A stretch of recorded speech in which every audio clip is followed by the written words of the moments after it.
monsieur Mamadou Anne du conseil municipal di en même temps représentant commune bi ci conseil direction bi bu CDS bi donc moom c'est la voie la mieux autorisée pour répondre ci question yi posées par rapport à la commune intervention ak implication bi nga xam ne am na ko ci CDS bi. merci SE donc maa ngi nuyu ñëpp ku nekk sa tur ak sant di jël nuyoo bi di ko teg ci imam Pape vraiment mu jottali ko jotaay bi di féliciter n'est-ce pas le CDS au nom du ministre maire de Yoff Abdoulaye Diouf Sarr. Je crois que ci ouverture des travaux le troisième adjoint monsieur Ibrahima Fall joxe na kaddu nuyoo ak kaddu remerciement mais c'est une fierté CDS bi vraiment liñ fi liggéey en 6 mois parce que ñun attentes yi ñu amoon quand même bi ñu leen di fal fii population yoffoise yi vraiment ils l'ont largement dépassé wax dëgg yàlla ñun ci réunion yi ñuy dem au niveau du département de Dakar ou bien de la région de Dakar vraiment c'est une fierté d'être des habitants de Yoff ou bien des habitants fu nga xam ne Philippe Senghor foofu la résider parce que si accouchement yi souvent dañ leen di citer en exemple yéen Philippe Senghor par votre qualité d'accueil par votre qualité de service mais les qualités de soins donc vraiment c'est le lieu de remercier le médecin Diop ak tout le personnel technique de Philippe Maguilène Senghor parce que vraiment le ministre maire de Yoff Abdoulaye Diouf Sarr da ci am fierté chaque fois bu ñuy citer en exemple le centre de santé Philippe Maguilène Senghor donc vraiment ñu ngi remercier CDS bi ak le médecin Diop ak tout le personnel technique de Philippe di leen encourager di leen wax ne je crois que proposition yi fi USAID joxe ak CMU vraiment ngeen topp ko ay xalaat yu rafet la pour améliorer vraiment seen liggéey mais Baytir Samb soulevé na fi ay questions tuuti nee na gis na CDS bi ci biir présentation bi dimbali na yenn poste de santé yi alors que commune bi moo ko war a def mais je crois que commune bi li mu def ci centre de santé bi dañ koy faral di wax parce que dafa mel ni sot parce que quand même le maire de Yoff c'est le ministre de la santé donc am na action yoo xam ne duñ koy bëgg a fësal nii mais ku fi indi conteneur wu 251 millions je crois de matériel vous l'avez réceptionné médecin docteur je crois que vous avez dispatché ça relèvement plateau technique yi gis nañ li ñu ci def ministère de la santé li mu ci def parce que le ministre de la santé est aussi le maire de Yoff donc dafa am sot bu nekk ci biir su ngeen gisee ci sélection au niveau du département de Dakar vous êtes le centre de sélection pour le bateau Mercy Ship est-ce que vous êtes le meilleur hôpital de Dakar je ne crois pas mais dafa am sot bu am foofu loolu moo tax ngeen nekk le centre de sélection pour le bateau Mercy Ship donc vraiment Baytir maa ngi dalal sa xel wax ne mairie Yoff bi moom li muy def loxoom ci santé bi fii vraiment am na solo trop mais du lu ñuy bëgg a fësal parce que ci suuf dafa am sot bu nekk ci suuf loolu moom moo tax du visible mais liñ ci war a def vraiment ñu koy def ci relèvement plateau technique yi ci joxe appui aux médicaments je crois médecin vous avez la dotation annuelle n'est-ce pas budgétaire de la mairie de Yoff en concernant ci appel Seydina Limamou bi chaque année je crois ak lépp bépp manifestation boo am ci commune bi vraiment médecin mairie bi dugal na ci loxoom pour jàppale n'est-ce pas le centre de santé Philippe Maguilène Senghor li ci des moom mooy ci ñun ci volet social bi am fii ci commune bi vraiment on donne pratiquement 50 millions par année aide pour des médicaments pour les populations yoffoises je crois que docteur ñun yàgg nañu wax ne les IPM là nu ñu tudd ñoom docteur Thioye seen kii yi nu mu tudd les mutuelles de santé vraiment elles sont venues à l'heure parce que ñun demande bi ñu jot fii sur 10 lettres pour commune Yoff bu maire di Yoff di jot les 8 c'est dimbali ma def rajo dimbali ma dama am facture 300 000 pour AVC dimbali ma lii ça concerne toujours la santé donc vraiment je crois que les mutuelles là elles auront à se rapprocher de la mairie pour ñu xool lu ñu def parce que ñun bu ñu joxee 50 millions quand même de dotation d'aide aux médicaments par année budgétaire donc peut-être bu ñu ko mutualiser woon peut-être dina jàppale mutuelles yi déjà mais en plus ñun dinañu alléger loolu ci liggéey boobu ñuy def dotation boobu ñuy def annuellement sur les aides aux médicaments donc j'appelle les deux structures là des mutuelles de santé ñu gën a rapproché wu ci service technique mairie bi ñu xool ban mode collaboration la ñu am parce que semaine prochaine on va se réunir en commission sociale pour étudier le cas des aides maladie là c'est pratiquement une enveloppe de 75 millions qui est prévue pour ay aides maladie donc loolu c'est beaucoup d'argent je crois que buñ ci versé woon même bu dee 50% yi aux mutuelles de santé loolu dina leen intéressé et en plus dina am loo xam ne ci factures yi parce que gis naa fi ay arriérés de factures yu ñu ameel centre de santé Philippe Senghor bi dina am lu mu ci wàññi. Donc encore une fois j'appelle à ce rapprochement là mais Baytir encore une fois damay dalal sa xel ne vraiment maire Yoff moom li muy def ci volet sanitaire ci relèvement plateau technique ci dimbali ambulance je crois joxe nañ ko fi véhicule de liaison joxe nañ ko fi ak yeneen yu ñuy intervenir mais yoo xam ne du lu ñuy wax ci kaw parce que dafa mel ni sot parce que ñun ñooy ministre de la santé en même temps di maire de Yoff quoi. Donc di gërëm ñëpp di wax ne vraiment ñu ngi encourager le docteur Diop avec tout son personnel parce que écho yi ñu am yu favorable pour concernant les soins de qualité ak accueil bi surtout gis ngeen le ministre temps yi dafa insister sur l'accueil des structures sanitaires parce que ça fait défaut dans beaucoup de structures sanitaires. Gis ngeen recommandation USAID yi recommandation de la CMU donc vraiment je crois que war ngeen jël en charge loolu yëpp et ce ci seeni prochain rapport pour que ñu gën a améliorer le centre de santé Philippe Senghor maa ngi leen di gërëm di leen sant. Merci monsieur Anne. Je pense que éclairage yi leer na bon li ma si bëgg a appuyer rek mooy affaire appui ministre dans le cadre de la santé à Philippe Senghor kenn du ko weddi ñun ñëpp gis nañ ko pour conformer wu rek si li ñu fi indi mooy bilan semestriel mais lu weesu semestre bi gis nañ ministre leneen lu mu fi defaat aussi yàggul rek am na matériel bi nga xam ne andi nañ ko fi ci centre de santé bi par le biais de la fondation Servir le Sénégal ministre fexe ba mu ñëw ci centre de santé bi muy ay sparadrap yu bari yoo xam ne andi nañ ko fi ak aussi 4 unités de dialyse 4 appareils de dialyse yoo xam ne andi nañ ko fi mu ngi fii loolu yàggul mën nañ ko wax. mën nañ wax aussi réception unité de néonatologie bu nga xam ne docteur Diop réceptionné na ko temps yi yàggul au ministère de la santé bu nga xam ne dañ ko jox centre bi. Donc yooyu yëpp dafay wane que ni ministre jógul si di appuyer le centre de santé Philippe Maguilène Senghor pour répondre aux questions ak suggestions yi nga xam ne wax nañ ko bon am na fi yoo xam ne ay recommandations la je pense que yooyu yëpp dañ koy regrouper joxe si une réponse générale ci recommandation yooyu docteur Sène a parlé de la nécessité de tenir une comptabilité analytique fii je pense que loolu vraiment ça vient à son heure et que le CRS mu ngi lay wax que ni nous sommes preneurs vraiment de ce financement là et de cet appui vraiment ça on l'attend vraiment ndax fii nii on a une comptabilité de caisse pas une véritable comptabilité li ñuy def mooy recette yi lu ñëw ñu dugal caisse ne lii ñaata recette moo dugg pharmacie laboratoire dugal aussi dépenses yi ñaata dépense lañ def mais une véritable comptabilité je suis profane dans la matière comme docteur ni je suis juriste mais xam naa ne en fait loolu véritablement c'est pas une comptabilité ce qu'on fait ici c'est pas une comptabilité et que war nañ am une comptabilité boo xam ne dina jël en compte tous les principes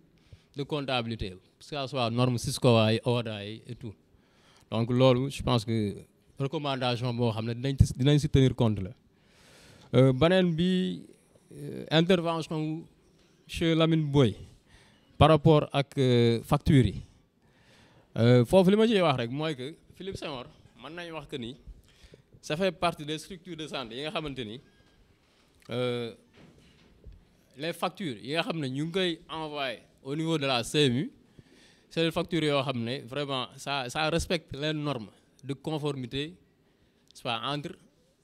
facturation yi def fii prestation yi nga xam ne effectivement les patients def nañ ko ak yi nga xam ne ñu ngi koy envoyé pour retour de remboursement c'est très rare à Philippe Senghor ñu renvoyé ñu ay factures pour non conformité yi ñuy renvoyé parfois c'est minime et souvent ay erreurs dans la carte d'identité et tout loolu lay doon numéro carte d'identité bi dañ ci jum ci benn chiffre mais par rapport à la prestation bi nga xam ne effectivement on l'a faite pour le malade yooyu généralement c'est la même prestation bi nga xam ne moom lañ jël fii loolu la ñuy yóbbuwaat fële à l'agence de la CMU la preuve y a pour ne pas stigmatiser les autres structures am na structures yoo xam ne xam nañ ni parfois ils font de la majoration si prestation yi nga xam ne effectivement def nañ ko si structure bi mais à Philippe Senghor on fait pas ça prestation yi nga xam ne effectivement jël nañ ko moom la ñuy def kit bi duñ si majoré dara duñ ci wàññi dara comme ni mu ñëwee comme ni ñu ko joxee le patient loolu rek la ñuy facturer yóbbu ko je pense que sur ce plan le centre de santé Philippe Senghor est à cheval par rapport aux normes de fiabilité et de redevabilité. Pour poursuivre foofu aussi mën nañu wax que ni la CMU c'est un programme de santé bu nga xam ne c'est national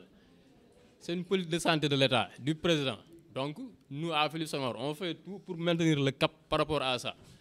parce que y a des structures yoo xam ne dû aux lenteurs dans les remboursements ak aussi la difficulté de remboursement ñoom ils ne donnent pas les kits comme ni ñu koy joxee fii dañ koy wàññi bu baax ou bien y a une partie boo xam ne on fait payer aux malades mais fii on fait tout pour que kit bi comme ni ko état bi santaane ñu koy defee noonu di ko joxee noonu malade bi sans wàññi ci dara sans aussi wax malade bi prestation bi comme on n'a pas reçu de paiement de façon régulière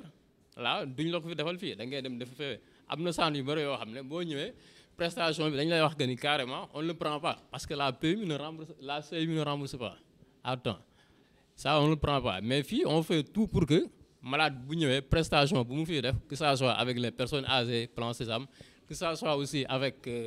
les césariennes boo ñëwee fii ñu defal la ko comme ni mu waree nga dem sur ce plan là je pense que ñu ngi def ay efforts yu baax encore une fois les recommandations yi nga joxe dinañ si tenir compte aussi dans le cadre de l'amélioration de ce qu'on fait ici beneen question bi mooy Baytir Samb suñu homologue bi mu posé mooy appui bi nga xam ne defal nañ ko le poste de santé de Tongor ndax c'est le réseau CDS qui l'a fait ndax CDS Philippe Senghor moo ko def damay wax que ni fii c'est le CDS de Philippe Senghor moom moo ko def pas le réseau de CDS étant donné que fii y a pas encore de réseau de CDS officiel donc centre de santé bi moom moo def loolu beneen bi di wax que ni CDS bu nekk dafa am autonomie y a pas de CDS boo xam ne moom mooy chapeauter moroomam CDS bu poste de santé bu Ndenaat dafa am autonomie am personnalité juridique am morale ñu installé ko mu am représentant maire bi foofu APEX même chose yeneen CDS même chose donc appui bu nga xam ne la maire war na leen ko defal wala loolu je pense que ñoom ñoo war a def li ñu war a def jël seen disposition ba nga xam ne commune bi ak représentant commune bi nga xam ne ñoo nekk ci CDS yooyu nañ leen déglu aussi di xam li ñu soxla aussi pour mën leen ko defal comme on le fait ici à Philippe Senghor que nous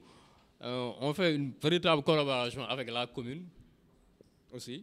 par rapport ak besoin yu ñu mën di am pour muy gaaw a jàll je pense que yeneen CDS yi bu ñu defee diligence yooyu noonu dinañ mën a am le soutien de la commune et que ñun lépp lu ñu mën a def pour que commune bi apporter soutien am par rapport aux autres postes ñu ngi koy def pour sensibiliser la commune le maire pour wax que ni yeneen postes yi aussi bëgg soxla nañ aussi ñu dimbali leen parce que recettes yi demeewul noonu te am nañ ay charges aussi am na ay recommandations yoo xam ne c'est technique je pense que les techniciens sont là docteur Diop am na yu mu si répondre yeneen yi ñoom jaata dinañ si répondre je pense.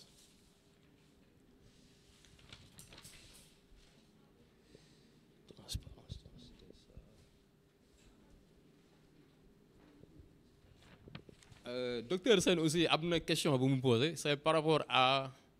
fait que sur 5 réunions à tenir sur 6 réunions seules 5 ont été tenues et pourquoi par rapport ak réunion secrétariat exécutif yi nous à Philippe Senghor on n'a pas de problème de concertation parce que tout le temps avec docteur on communique on est là li ñu fiy gëj bëriwul amul jour boo xam ne duñ fi nekk amul jour boo xam ne duñ discuter c'est affaire u centre bi peut-être officialisation bi moom manqué ci boobu et puis les réunions périodiques là c'est une recommandation aussi les réunions du secrétariat on ne peut pas tenir des réunions chaque mois parfois même le volume du travail est tel que temps bi permettre ñu loolu du ñu permettre tout le temps ñuy gisee il faut rappeler aussi que nous on n'a pas que le CRS comme activité on travaille on a des engagements ailleurs donc li ñu suñu temps permettre ñu ñëw fii la ñuy ñëw et je pense qu'on fait énormément d'efforts pour être présent là parce que man amul jour boo xam ne du ma jaar Philippe Senghor balaa may tëdd foog ma dugg fi xam lu fi xew je pense que docteur mën na ma seere Alioune aussi même chose Alassane il est là en permanence am nañ fi koo xam ne en permanence il est là muy le trésorier adjoint rien que pour xool liggéey bi nu mu gën a mën a doxee donc sur ce plan là peut-être temps bi moo ñu permettre woon ñu tenir réunion boobu parce que parfois volume de travail day métti et puis surtout cette période là c'est une période des inondations à Philippe Senghor mu commencé xiin rek kenn du amati jàmm donc leneen ngay tal dul ay réunion CD bi conseil de direction li tax ñu tenir ci benn alors que 2 la ñu waroon def peut-être c'est parce que dans la commune ils n'ont pas pris l'arrêté bi nga xam ne mooy nommé le président du conseil de direction teel ñu ko jël loolu moo tax mënuñu woon tenir réunion bi donc bi ñu ko jëlee rek automatiquement on a tenu une réunion du conseil de direction en présence de monsieur Anne et du président le maire Abdou Nar Mbengue donc préoccupation yooyu loolu laa si mën a wax pour le moment di profiter si occasion bi comme ni ko Alioune defee di féliciter bu baax docteur Diop merci en chef vraiment gis nañ jàppale bi nga xam ne jàppale nañu ko parce que c'était pas évident au début ñun ñëpp on n'était pas des acteurs de santé le milieu de santé bi xamuñu ko woon bu baax donc bi ñu ñëwee avec son soutien avec sa collaboration vraiment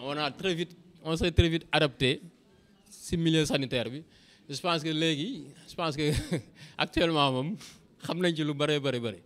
donc di gërëm bu baax si temps bi nga xam ne jox na ko centre bi ak bi nga xam ne jox na ko liggéey bi amul jour boo xam ne du fi jaar def ronde xool il entre même dans les toilettes pour voir si tout est ok ndax lépp jaar na yoon amul dara lu manqué dara lu ñu war a defar dugg si saal yi xool loo xam ne peut-être yenn managers yi duñ ko def dañuy toog seen bureau yi bu heure wàcc jotee ñu dem seen kër toog mais moom à minuit il est là à 1h du matin le matin à 6h du matin il est là déjà donc sur ce plan vraiment ñu ngi koy féliciter bu baax a baax si liggéey bi au nom de toute la population de Yoff parce que nous sommes des représentants de la population ñoom lañ fi teewal donc sur ce plan là ñu ngi koy remercier bu baax di koy remercier aussi si qualité collaboration bi vraiment c'est sain quoi donc loolu laa amoon si lu may wax par rapport ak préoccupation yi bu fekkee am na trésorier loo xam ne war na ko compléter maa ngi koy jox pour mu compléter. Bon, merci Niang juste rek damay dolli par rapport ak xaw a tontu tuuti monsieur Sène par rapport ak solde antérieur bi c'est vrai mu ngi ci peut-être maa ko liirul wala yow yaa xiif ba dégguloo ko comme waa Sénégal nga quoi donc solde antérieur bi Assad boo ñu mënee taal kii bi ñu xool dafa gënoon doon ci loolu affiché na ok waaw mu ngi si ok donc c'est bon waaw donc c'est bon léegi benn aussi pour leeral pour juste souligner waa assemblée bi que nii xaalis bi di génnee si Philippe Senghor parce que tamit boo waxee xaalis il faut nga leeral des fois ni muy génnee xaalis ni muy génnee mooy chèque la ñu yor chèque yee bi docteur bi moo koy denc docteur montant bu ñuy dépensé bu ëppee 25000 par chèque lañ koy def te chèque bi il y a 3 signatures signature am moom sans bos ak bu ñaa tant que amul 3 signatures yi xaalis du génn donc noonu la xaalis bi di génne si Philippe Senghor pour ñu xamee ko noonu dafa jar a xam daal. compléter aussi tuuti rek. non may ma am na docteur Sall lu ma wax mooy par rapport ak recettes yi il faut dire que à Philippe Senghor les recettes ak nu mu mën di toll aussi lu ñëw dañ koy dugalaat donc y a pas une somme boo xam ne dafay nekk ci compte bi bari fa parce que ça tourne quoi day tourner lu ñëw y a des dépenses yoo xam ne fonctionnement la concerné ay intrants yi ñuy jënd dañ koy jënd am na aussi pharmacie aussi médicaments yoo xam ne dafay nekk rupture PNA donc lu ñëw rek dañ koy dugal foofu leneen li aussi dañuy ñëw somme bu ñu am rek mu dugg nekk disponibilité li nga xam ne moom lañu am fii muy 80 millions ñuy fexe di éponger ndànk-ndànk ba nga xam ne CMU peut-être bu dugalee benn somme bu forte dinañ mën a éponger lépp pour leelal rek ñu xam ne somme boobu du luñ téye fii mu nekk fi la parce que centre de santé bu nga xam ne dafay am somme boo xam ne pour faire des bénéfices ou bien une masse bénéficiaire dans le code mooy que liggéey ñu sérieusement bu fi xaalis bu bari nekkee rek mooy que les gens ne travaillent pas dugalaatuñ ko ci fonctionnement. ñu ngi ak partenaires yi comme toujours partenaires yi maanaam mooy ñi ñuy gunge pour liggéey bi gën a jaar yoon rapport d'activité tam des services Philippe Senghor dafa am service yu bari donc ku nekk am nga sa liggéey moom lañuy bëgg a présenter après donc mortalité dans la structure parce que fii dañuy recevoir ay malades di leen faj donc du ñàkk ñu am si ñoo xam ne dañuy wàññeeku cartographie des patients donc comme centre de santé la fu nekk gox bu nekk am na ñu fay jóge pour ñëw faju donc analyse maanaam dinañ am ay points forts maanaam yoo xam ne ay acquis la ak ay points faibles yoo xam ne dañuy ñaan yàlla après mu yokkuwaat donc perspective maanaam li ñu projeté pour ba tey rafetal liggéey bi plan de résolution liggéey boo gis dina am ay difficultés donc dañuy def plan boo xamante ne moom la ñuy étaler pour saafara problème yooyu partenaire de santé dans la commune comme ni ñu ko waxee woon sànq premier partenaire APT USAID la tudd donc mi ngi liggéey ak ñun su lu ëpp ñaari at moom domaine bi mu ñuy gunge mooy maanaam wërgu yaram muy jigéen bu wérul ba ci doom bi di soogu juddu donc gunge boobu nag def ko pour Philippe Senghor rek donc mu ngi ko def ci district bi yépp ki ci topp moom lañuy wax intra à travers benn kii projet bu ñuy wax Bete Xel Bete City donc moom Bete Xel Bete City donc ça fait 2 ans ñu ngi nii ñuy liggéey ak ñoom fi mu ñuy gunge mooy ci prise en charge HTA maanaam nan la ñuy jëlee en charge HTA bu ñu ko déggee mooy tension bi di yéeg donc gunge boobu nekkul Philippe Senghor kese tam ñu ngi ko def ci district bi yépp ki ci topp Sanofi lañ koy wax donc à travers projet bu ñuy wax CDIC donc xale yi nga xam ne ay tout tànk lañ ñu ngi 0 ba 5 ans di dund ak jàngoroy diabète donc ñooñu lañ ñuy gunge pour ñu gën a mën a def prise en charge boobu Philippe Senghor rek la yam choix moo ci topp beneen partenaire bi donc ça fait plus de 10 ans mi ngi ak ñun donc mu ngi ñuy gunge pour ñu mën a taxawu yaay bi di dund ak jàngoroy sida ñu taxawu doomam bi nga xam ne moom lay wasin ba mu mucc ci jàngoro bi donc gunge boobu tam du Philippe Senghor kese donc district bi yépp la ki ci topp mooy EMAD lañ koy wax donc ça fait plus de 11 ans mi ngi ak ñun di ñu gunge donc ci tuberculose maanaam saxat bu bon bi moom dañuy wax tuberculose donc ci la ñuy gunge bi nag nekkul Philippe Senghor rek district bi yépp la ki ci topp mooy APAPS kooku buñ ko nattee ça fait 1 an mi ngi ñuy gunge ci xeex jàngoroy sida gunge bi tam nekkul Philippe rek donc district bi yépp la donc suñ ko xaymaa am nañ 7 partenaires yoo xam ne ñu ngi ñuy jàppale ci wérgu yaram fii ci hôpital centre de santé bi donc rapport d'activité des différents services donc comme pathologie yi ñu njëkk ki tuberculose la maanaam saxat bu bon bi beneen bi VIH feebaru sida donc suñu xayma am nañ wàllu tuberculose donc dépisté nañ 503 yi ñu dépisté donc am nañ ci 44 yoo xam ne c'est des cas dépistés maanaam ñoo am jàngoroy saxat bi cas suivi maanaam amoon na ñoo xam ne dañ leen doon suivre boo ci yokkee 44 yi ñu dépisté bi ñuy dépisté positif bi ñuy dépisté 503 loolu moo ñu jox 62 donc ci biir ñooñu am na kenn ku ci wàññeeku moo waral cas de décès 1 donc VIH même chose dépisté nañ 982 cas dépisté positif 25 amoon na benn nombre bu ñu doon suivre boo ci yokkee 25 yi mu jox la 135 donc ci biir ñooñu am na ñaar ñu ci wàññeeku moo waral cas de décès 2. waaw VIH moom mooy sida ah feebar saxat bu tar ok c'est bon donc diabète même chose nouveau cas am nañ 216 cas ñi ñuy suivre ñëpp 1444 la donc boo ci yokkee non amoon na benn chiffre bu ñuy suivre donc boo ci yokkee les nouveaux cas dépistés les 216 moo ñuy jox 1440 HTA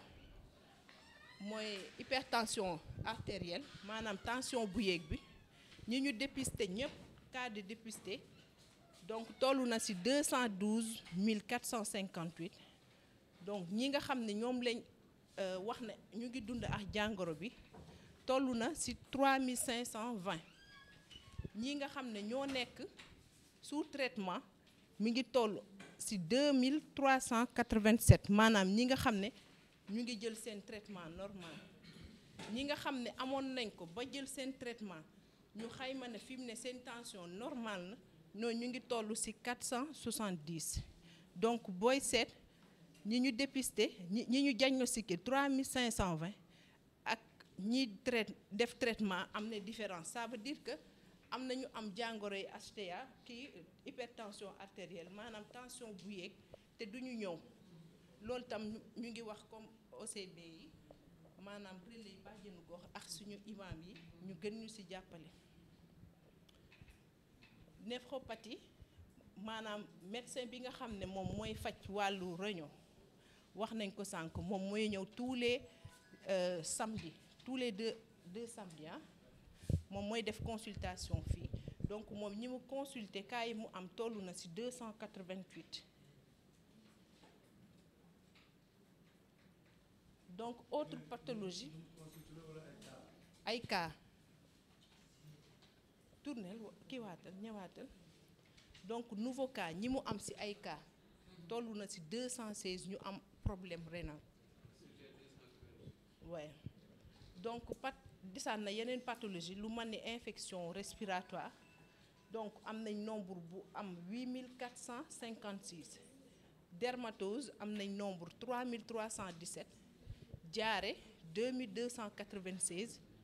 pathologie ORL 1683 donc asthme 1677 yeneen traumatisme yi toll ci 1400 anémie ñu am 1272 douleur abdominale mooy biir buy metti donc toll na ci 777 fièvre typhoïde am nañ 657 grippe 552 IST mooy maladie sexuellement transmissible toll na ci 444 infection urinaire 363 paludisme am nañ 178 soo gisee yi ñu bind couleur feebar yi niñ ko bindee yi dañoo bleu yi noir parce que yu bleu yi dañ koy màndargaal pour mu gën a génn ndax seetlu nañ ne fii ci centre bi loolu moo ëpp lu ñuy enregistrer donc pour justifier loolu lu mel ni infection respiratoire soo gisee na bari na c'est parce que problème insalubrité mi ngi fi donc mbalit yi mi ngi fi tout le temps da ngay gis tam ku jël sa fosse def ko fu la neex loolu tam ñu ngi leen di ñaan ñu gën a sensibiliser askan bi ci côté boobu lu man itam poste de santé Tongoor amoon na fu ñuy lakkee ay keccax donc loolu tam pollution lay gën a andi te loolu baaxul tam ci askan bi loolu moo waral seen chiffre toll ni biñ ko xayma bis topp mooy jaare mooy biiru daw booy seet tout tànk yi la gën a sonal parce que comme li ma wax sànq problème saleté boobu ci askan wi dafay ñëwaat moo waral tam ñu war a sensibiliser toujours parce que xale yi ci biti la ñuy foowe ba pare di leen déparasiter parce que xale yi déparasitage mooy di joxe garabu saan mais de façon régulière xale yi tout le temps dañuy def stratégie avancée nga gis ne dina dem ba am 5 ans benn yoon rek lañ koy kii déparasiter te loolu warul. bis topp mooy anémie ñu gën ko seetlu tam ci jigéen bu wérul ak ba tey xale yi donc jigéen bi wérul tam fu mu toll dafa war a di naan fer ba mucc xale yi tam dañuy anémie parce que dañ war di mixer seen alimentation mu gën a riche bu de ce fait ñuy mucc tout le temps ci anémie. beneen bi mooy fièvre typhoïde seetlu nañ ne tam bari nañ fi parce que comme ni ñu dëkkee nii géej bi mi ngi fi te d'habitude kii fruits de mer yi daf ñu koy jox ñu ci bari jaay yi ñuy jaay tam ci mbedd yi te duñ ko muur ba tey mbalit bi saleté yi loolu yëpp dafay yokk taux kaaw fièvre typhoïde bi. beneen bi mooy paludisme parce que inondation bi bari na yoo fépp foo jaar ndox maa ngi fi donc comme ñu ngi ci maire bi ñoom tam nañ ci gën a góorgóorlu état bi gën ci jàpp comme ça ñu éviter ndox yi di taa. ba pare beneen bi mooy nelaw sous moustiquaire wax nañ ko sànq. donc cartographie des cas de tuberculose seetlu nañ ne lii yëpp suñu zone de responsabilité daanaka ci la bokk te enregistré nañ durant les 6 mois 62 cas positifs boo gisee 62 cas yëpp fii lañ leen enregistré mais dañ def répartition bi Jàmmalaay Mbengeen Ndenaat Parcelles donc lii yëpp suñu zone de responsabilité la ça veut dire que ne ñun feebar bi mu ngi ci te mu ngi fi jógagu fi donc ba tey sensibilisation lu ci am yoon la bàjjenu gox yi imam yi ak kii donc Jàmmalaay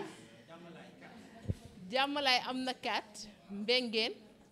am na soo gisee ñuy kii mooy ku ci nekk comme ku nekk jóge nga zone soo demee nga gën a sensibiliser sa waa gox donc Ndenaat Parcelles ku nekk daal am nga mais cas yëpp 62 la ñun ñëpp fii lañ leen diagnostiqué bii tam même chose mooy ñi dund ak kii bi 25 la donc def nañ répartition bi. Activité des autres services waa donc Philippe Senghor dañ ko diviser par pàcc donc bii mooy gynéco-obstétrical mooy lépp lu ëmb jigéen bu wérul ba mu accoucher donc soo gisee total accouchement am nañ 4295 donc 3403 ñoo accouché par voie basse 892 accouché par césarienne ñu am 41 morts nés frais 67 morts nés macérés def nañ 160 opérations gynéco dont 20 céliaux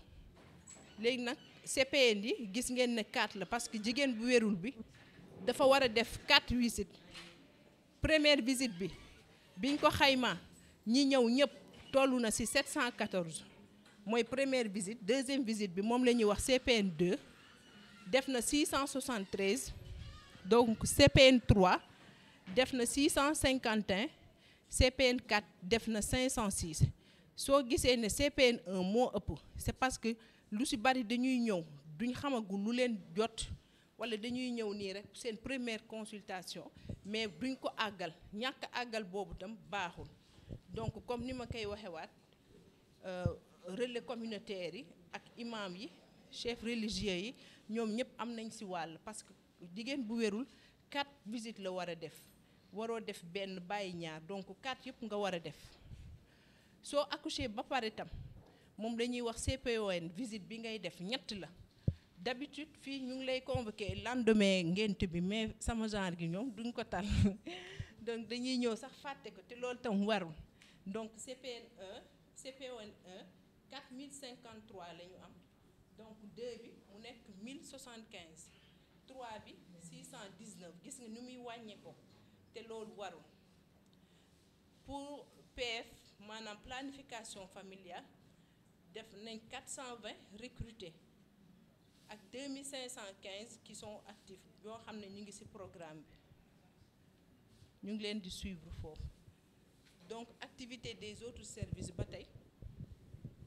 am nañ 345 programmés donc nombre de visites pré-anesthésie mooy ñi nga xam ne dañ war a dugg bloc ñu programmer leen defal leen visite pré-anesthésie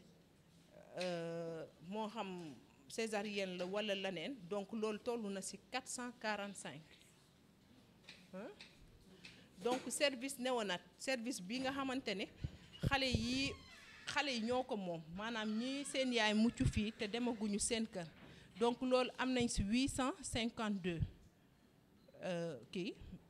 nouveau-nés seen journée d'hospitalisation tollu na ci 1946 durée moyenne de séjour 2,3 maanaam temps biñ fiy durer à peu près toll na 2 ba ñetti fan taux d'occupation 108%, donc nombre de décès égal à 21 soo gisee li ñuy recevoir yëpp ak nombre de lits ñu am nga xam ne y a problème donc il faut ñu gën a xoolaat tam salle bi ñu leen di dugal parce que liñ fiy recevoir fii suñu accoucher dafa bari donc xale yooyu itam dañu war a nekk dans de bonnes conditions pour éviter nombre de décès bi di gën yéeg ni am na beneen bu ñuy wax salle kangourou mooy kangourou xale yi nga xam ne seen poids dafa inférieur à 2,5 kg donc ñooñu am nañ ci 107 cas seen journée d'hospitalisation 351 donc durée moyenne de séjour 3 la taux d'occupation 49 xale yi itam seen salle dañ ko war a defar parce que ñii dañ leen war a nëpp mooy xale yi nga xam ne seen poids matul donc dafa am ay conditions yoo xam ne moom lañ leen war a yore fii ngelaw li waru leen sonal salle bi itam war na gën a aéré parce que xale yi dañuy bari foofu seen lii itam bariwul noonu donc service ophtalmo wax nañ ko sànq mooy kii du saytu bët yi nombre bi nekk na 3465 consultations donc ci biir loolu am nañ ci 26 cas de cataracte 2 triasis am na ak benn phétérovision 364 corrections donc réfraction am nañ 298 fond d'œil aussi am nañ 309 donc dermato mooy service bi di saytu wàllu yaram def na 952 kii consultation ak acte yi def na 19 service dentaire def na 1675 consultations ak soins yi toll na ci 2255 ba tey ORL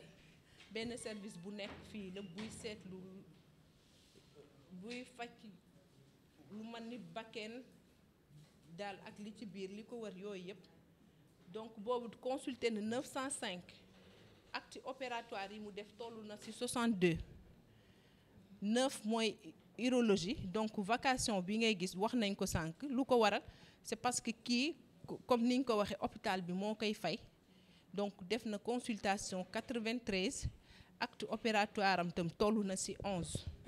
chirurgie ba tey vacation bi loolu moo ko waral ne hôpital bi moo koy jël en charge donc am na ay bés yu muy ñëw donc consultation bi toll na ci 85 acte opératoire yi mu fi def toll na ci 19 néphrologue mooy kii di saytu wàllu réunion moom tam hôpital bi moo ko jël en charge consultation yi mu def yépp toll na ci 288 durant les 6 mois orthopédie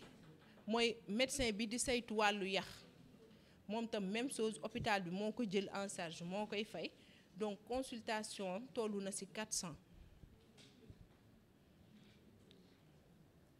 ñu ñëw ci médecine donc malade médecine mooy fi ñuy hospitaliser fee ne ci biir am nañ fa 25 lits donc malade sorti yañ fa enregistré durant les 6 mois mi ngi nekk 299 seen journée d'hospitalisation boo boolee malade yëpp jours yi ñu fa def yëpp moo lay jox 1347 taux d'occupation 32% donc seen durée maximum 4 jours la donc nombre de patients décédés 13 la après dinañ su ñëwaat salle de pansement mooy fii ji faj góom yi ak yooyu donc enregistré nañ fa 5007 cas donc durant les 6 mois laboratoire tam même chose personne reçue maanaam ñi ngi fa jëlal ñëpp prélèvement yëpp ñi ngi fa recevoir ñëpp toll na ci 18 368 donc nombre d'analyse toll na ci 38 000 ci normalul donc foofu toll nañ ci 2880 cas écho cardiaque mooy ba tey écho la boo xam ne ci cœur bi la donc toll na ci 66 donc MAPA bi boobu je pense fekkul mu ñëw beneen bi mooy unité de vaccination tout tànk yi fi ñu leen di vacciner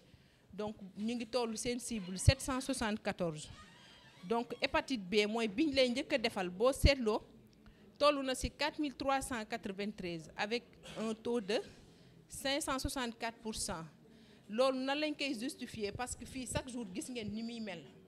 côté maternité parce que hôpital bi comme niñ koy waxee ñëpp ñoo fiy ñëw donc dañuy fii accouchement bi taa Odette mi ngi ne xam na lu may wax bu baax donc chaque jour seen accouchement day bari loolu moo waral vaccin bi pourcentage bi yéeg nii parce que bii dañ la booy juddoo rek dañ lay defal xale bi dañ lay defal hépatite bi BCG bi tam même chose boo gisee ñu ngi ci 1813 avec un pourcentage de 233% dafa yéeg parce que hôpital bi ñi fiy accoucher dafa bari moo xam ñu dëkk fi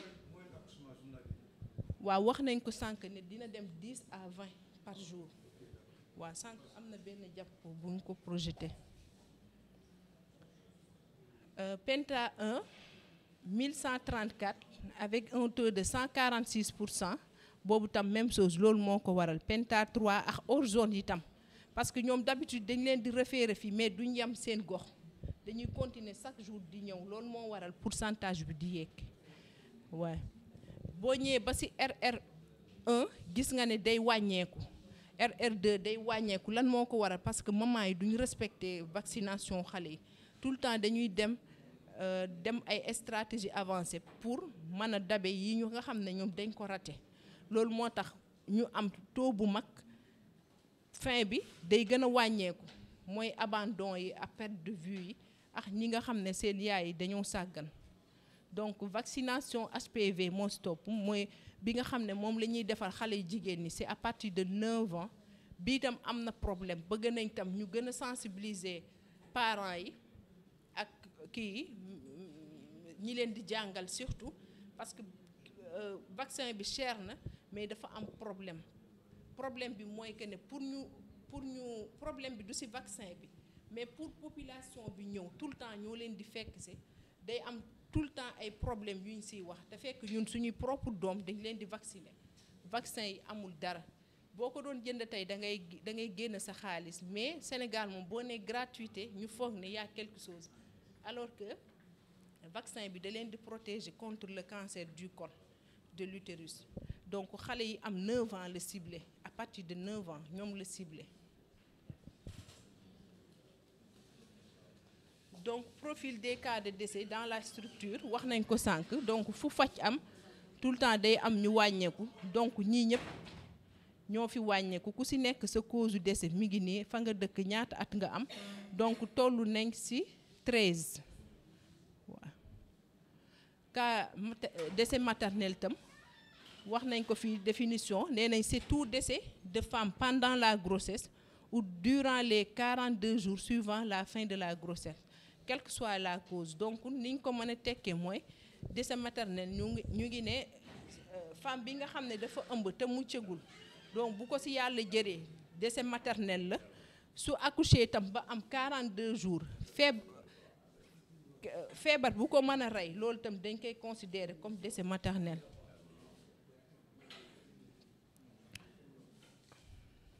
Cartographie des patients ayant fréquenté la structure donc pour les différentes prestations confondues donc fii hôpital bi wax nañ ko sànq ñëpp lay jël ñi nga xamante ni commune de Yoff kese lañ dëkk buñ ko xaymaa mu ngi toll ci 87 718 soit un taux de 67%. Département de Dakar hors commune ñi nga xam ne Dakar lañ dëkk mais bokkuñu suñu commune suñ ko xaymaa mooy ñuy jox 24 921 soit 19%. département de Pikine moom soo ko déggee ginnaaw mooy ay Kër Massar ñooñu fii daal ñëpp fii ñëw Kër Massar Mbao ñooñu ñëpp ñu ngi toll ci à peu près 12 410 soit 9,6%. donc Guédiawaye même chose ah Rufisque fii daal ñëpp a fii ñëw même région yi ñëpp ay ñëw daal Philippe Senghor.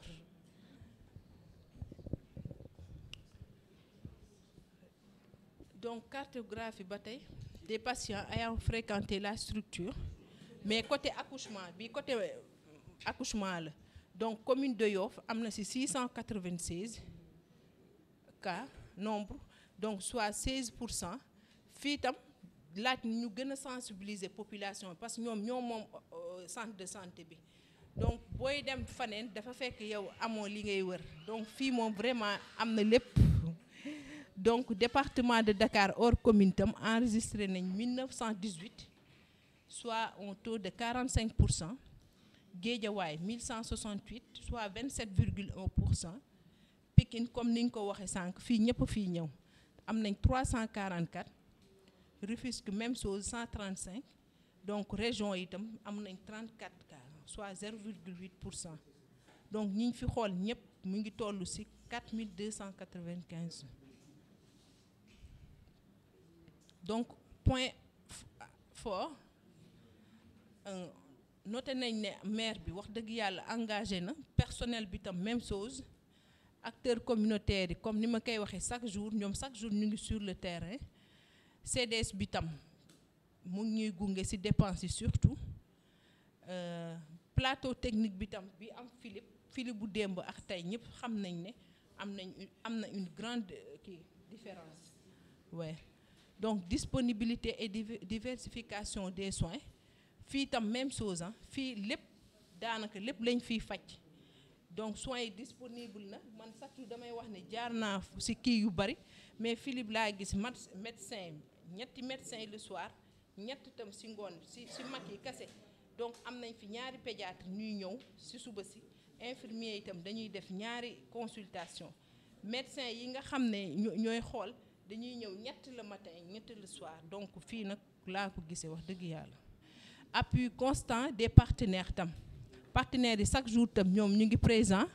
di ñu gunge ci activité yépp. donc point yi nga xam ne moom lañ war a yokk maanaam améliorer donc mooy inondation yi comme niñ ko waxee après dinañ ci ñëw donc bari na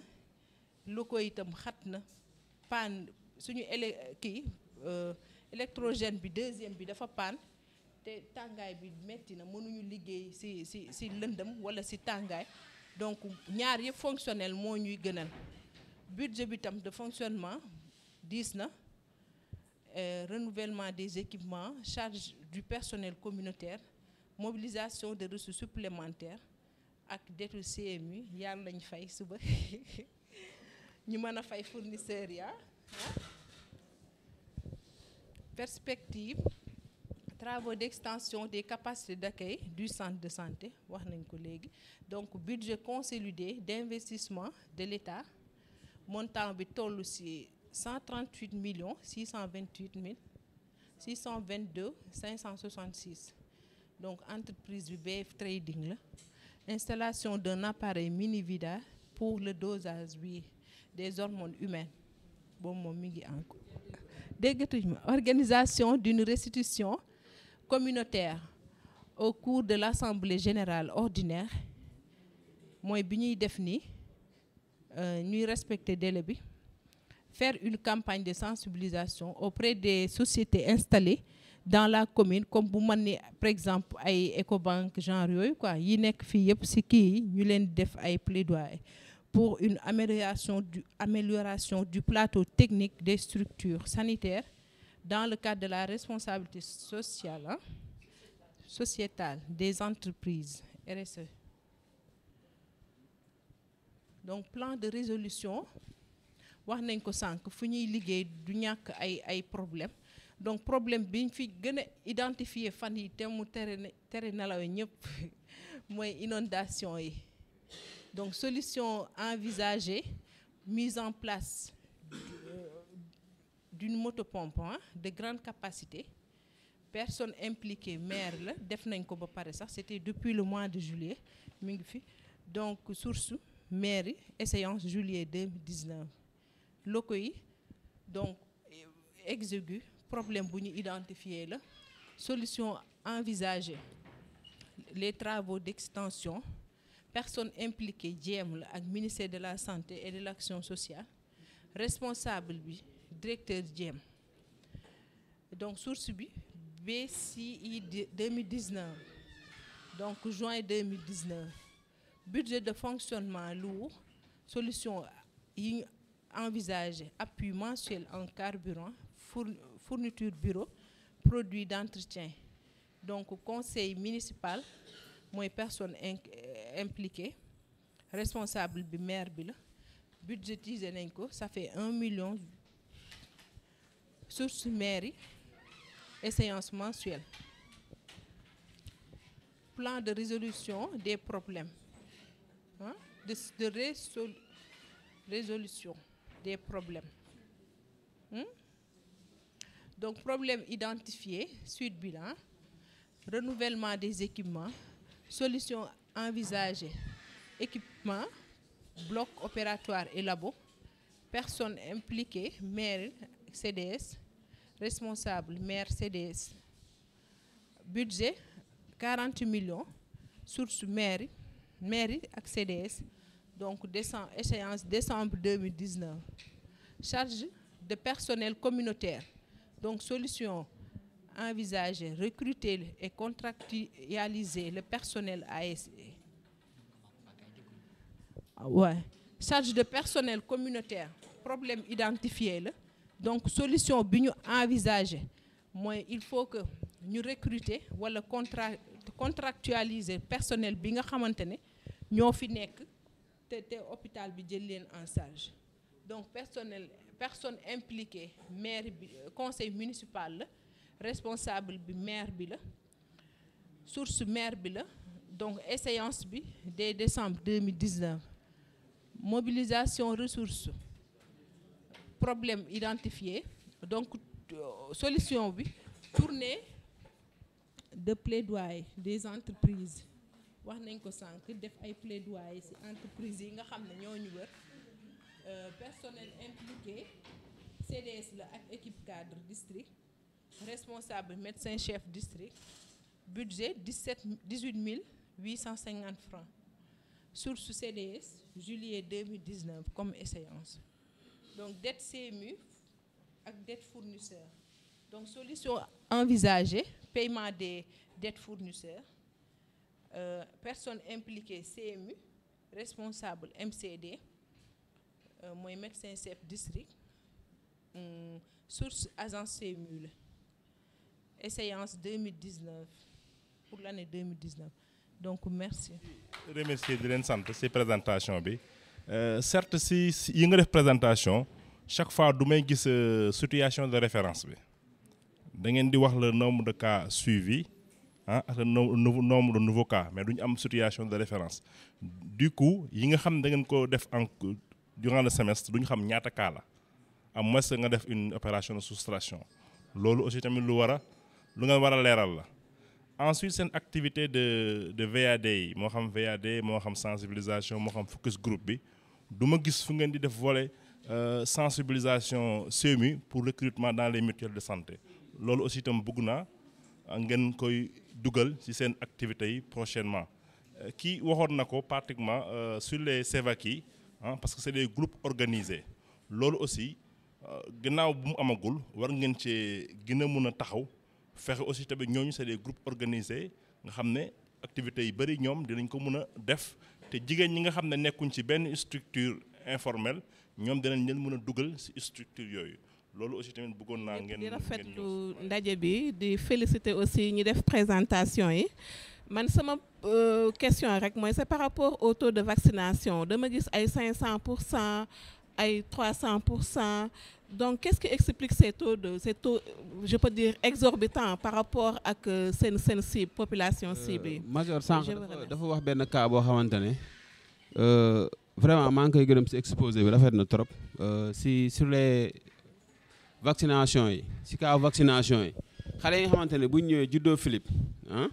ñu defal leen BCG wala hépatique ñoom buñ seen programme vaccination bu ñuy ñëwaat di def ay penta 1 2 3 je crois que message bi pour man foofu jàllul bu baax parce que parfois dañuy dëkk ñaat wala daagu daan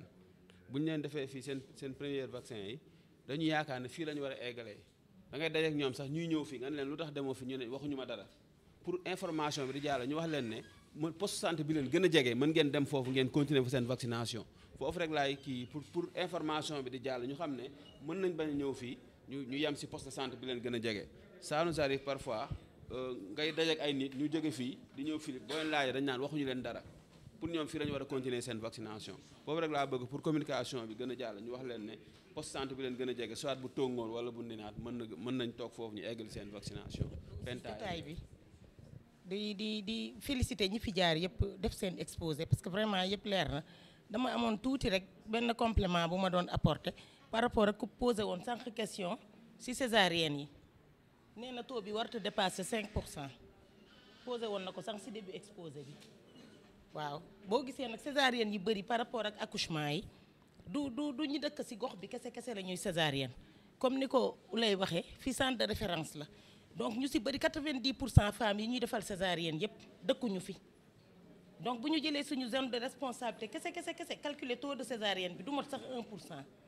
loolu moo tax taux bu élevé par rapport au nombre d'accouchement.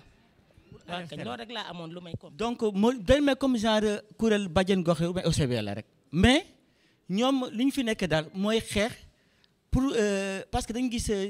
fii léegi si accouchement yi mën nañu gis jigéen ñi ñàkk seen bakkan donc loolu la ñuy xeex ak tamit des fois ñu dem ñu am ay décès néonatal yooyu yëpp lépp loo xam ne que si ëmb la nekk ak PF yooyu yëpp ñoom ñoo koy dox. donc genre kuréel la rek mooy comité de veille et d'alerte loolu am na ay districts yu ko am donc ñun ñu ngi ci daal pour teg kuréel boobu boo xam ne que day ñëw dooleel aussi tamit OCB yi ak bajjen gox yi ak relais communautaire yi. Dakar duñu xoolee amu fi woon parce que am na programme yoo xamante ne si àll bi lañ ko installé yu ci mel ni ay région de Kaolack Louga ci yeneen régions yi daal foo dem am na comité de veille et d'alerte communautaire loolu nag doo gisee ñu installé ko ministère de la santé ak cellule de santé communautaire. daal di ko def ci gox-goxaan yi c'est pour alerter tur bi sax nuru na ko comité de veille et d'alerte communautaire ku war a ñàkku balaa sa datu ñàkku di jot moom da lay alerter ne la yow kat war ngaa dem yóbbu sa doom mu dem tel jour mu dem ñàkku ji femme bi du waajee accoucher mu expliquer accouchement bi yëpp naka lay préparation yi muy def ci accouchement beeg yëpp. loolu processus bi yëpp lay expliquer loolu daal moom mooy rôle comité de veille et d'alerte communautaire fii nag ci Philippe Senghor doo gisee amu fi woon c'est parce que programme boobu nekkul woon Dakar mais ci weer bii ñu passé cellule de santé communautaire ñëw na fi former les ICP du district sanitaire ñun waa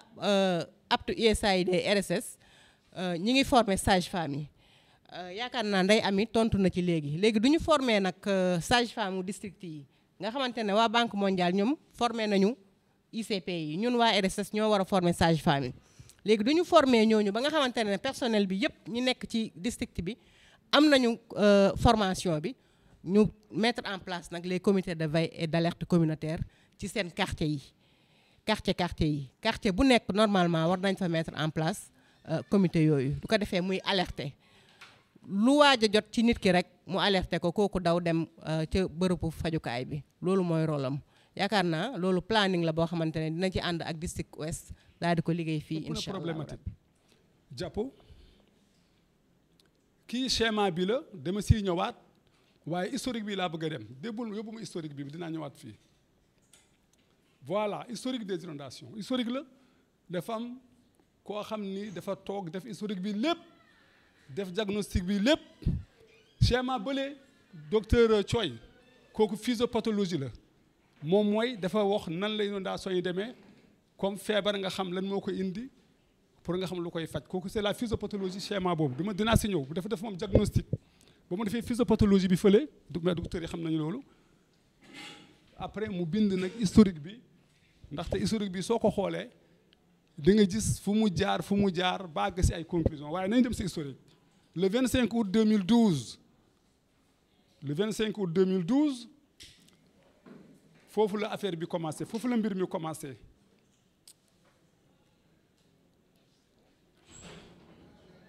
c'était un samedi la woon ndax moom moo bind samedi dafa taxaw foofu daf ko jël cas par cas di ko saytu day taxaw muy taw ba bër set mu ne samedi la moom mënu ko présenter mu ne le 30 juillet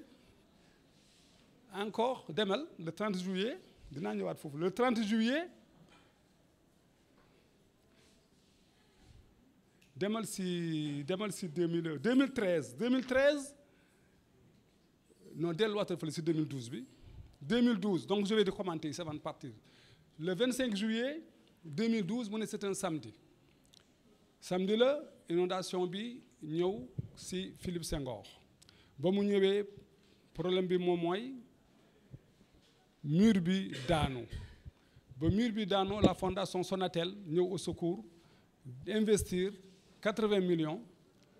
pour ñu jëlaat mur bi yaakaar ni loolu mën na tere inondation matériel échographie ñu jënd ko teg ko jënd groupe électrogène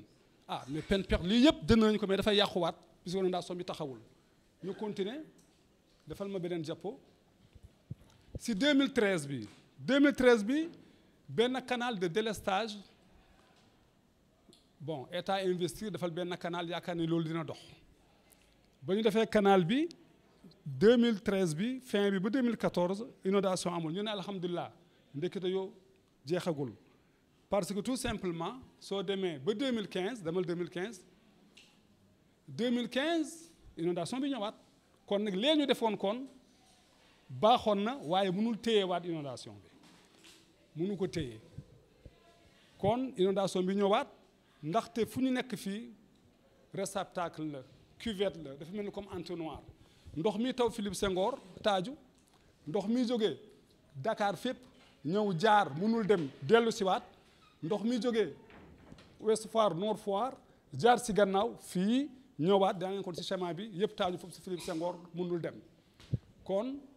moom mooy le point bas du centre de santé foofu mooy njëkk inondé su taw bi continuer mu dégg yëg bi si kaw su taw bi taxawee ñu am chance loolu dem si kaw du inondé kon moom mooy le point le plus bas boobu 2015 la woon ñu ngi njort ni ki def diagnostic bi toujours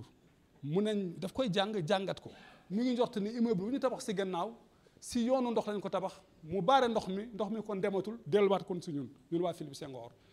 loolu moom mooy 2015 bi donc solution bi kon doxul ñu continuer encore jàppo 2016 inondation bi ñëwaat sans dégâts pourquoi sans dégâts dañu yaakaar ni taw bi tawewul nu mu doon tawee si njëlbeen Dakar loolu la ñu njort ñu yaakaar tamit que comme 2015 bi taw bi yàqoon na dara kon lu mu yëkkati koon buntu rajo bi yëkkati si kaw pour balaa rajo bi di yàqu yëkkati yenn buntu bureau yi loolu tax na ba ndox mi yéeg na waaye jéggiwul mëddul buntu yi ñu yaakaar ni loolu tamit dimbali nañu kon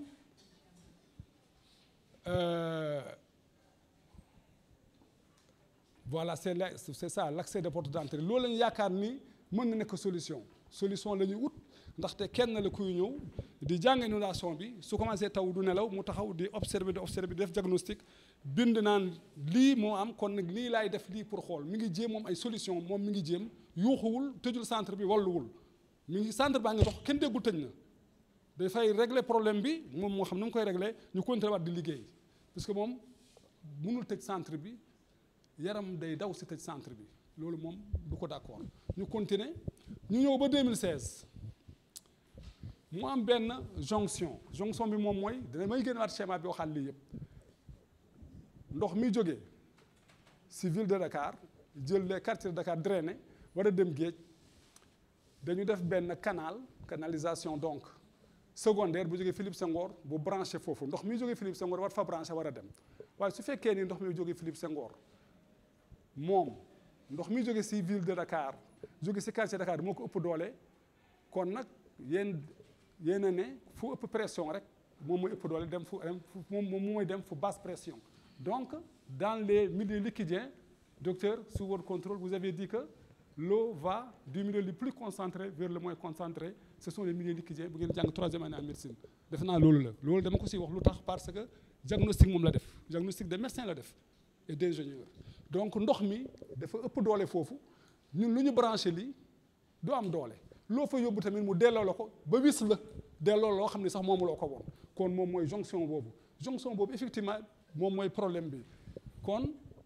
en tout état de cause inondation yi continué waat na parce que le reflux moom mooy liy dellu si ñun lu ñu moomoon ak lu ñu moomul yëpp mu delluwaat si ñun ba wis ñu kon hivernage boobu noonu la demee on peut continuer 2017 problème bi ñëwaat na encore malgré tout ce qui a été fait bu leen fàtte fële amoon na mur bu daan woon yëkkati ko amoon na grands travaux de jonction mais il y a eu un problème immeuble bi ñu tabax si yoon bi n'est-ce pas am na benn temps de répit boo xam ni taw bi bariwul woon si Dakar pluviométrie bi xaw a basse ñu ne alhamdulilah ndekete yow 2017 le 30 juillet à 22h damay joxe date bi ak heure yi c'était un dimanche mu inondé waat le 12 août samedi la woon 20h45 mu inondé waat le 18 août vendredi la woon 10h20 encore et le 8 septembre mu nekk vendredi encore kon on a eu vendredi samedi on n'a pas eu encore mardi mercredi loolu dañu amagum donc ça aussi ça va venir maintenant en 2018 ñu ne comme 2017 bi yëpp inondation yi dañu bari 2018 des travaux donc de jonction bi inondation ñëwul encore alhamdulillah est-ce que du liggéey bi kon dox na maintenant c'est bon alhamdulillah ñu ne kon lii kon jeex na dootul am inondation mais ñu bàyyi xel ni mën na am que taw bi tawul nu mu doon tawee bu njëkk ba moo tax fagaru la bàyyi naa si xel yaakaar naa du ñëwaat waaye maa ngi ut beneen solution maa ngi taxaw temm di surveiller encore inondation yi on peut continuer 2019 ñëpp ay témoin 2019 le 25 juillet à 5 heures jeudi la moitié du centre de santé donc la partie la plus basse moom mooy fële foofu la ndox mi yemagum balaa ndox mi di yéeg ñu day pexe ndox mi dem le 22 août 6h45 jeudi la inondation encore le 31 août à 7h samedi la le 2 septembre lundi bi passé ba merci ci ñëwee ak gan yi boobu la taw mu fees dell fële ñaar daw dinañ baare balaa ñu gis taw bi ma ne ko ñaar nañu gaare mu ne ma non ma ne ko fàtte naa mu ne ma déet dañu bëgg a weer n'est-ce pas mu ne ma dañu bëgg a weer moi je parle fort ñaane ma dañu ma bëgg a weer ma ne ko non mu ne ma lii gars yi waruñu ko gis nañ ko réglé mu ne mën a gars yi gaaree fële ngay recevoir leen dugal leen seen bureau bu ñu fi àgg loolu nga ma wax oui parce que dañuy def affaire bi ñun ñu sutura la dañu koy bëgg a régler ñun ñuy liggéey continuer fekk ñun wanewuñu dara waxuñu wëyaa yooyu waaye nag problème baa ngi nii tey moom wëyaa yooyu la moom tey voilà le 9 septembre lundi la encore donc une semaine après mais la moitié pourquoi la moitié parce qu'on a agi très vite jël nañu ay moto pompe yi dañ lay sànni ndox mi ñëwaat fu ñu koy sànni on va demander à docteur Diop comment il fait pour que du tëj centre bi moom muy continuer moom di liggéey te mosoo dégg fenn tëj nañ centre bi te nit ñaa ngi jël maladie médecin yaa ngi leen di jël il va nous dire comment il fait parce que ça c'est une magie peut-être que c'est affaire séeréer la quoi dafa am magie parce que man loolu xaw ma ko mosuma gis man centre man bu inondé te tëjuma man soo inondé man damay tëj ne inondation mënu ma liggéey keneen aussi noonu lay def parce que ndox mi ku ko fekkee muy taw ngay ñëw ba fii sa ndigg te ngay liggéey maladie di faju mais loolu fan la am peut-être qu'il y a quelque chose un petit truc qu'il fait bon il va nous dire comment il le fait on va au diapo ñu dem demal si diapo bi voilà solution yi balaa ñu fay àgg yóbbu ma si schéma bi nga jox ma pointeur bi jox ma schéma bi léegi lii yëpp am na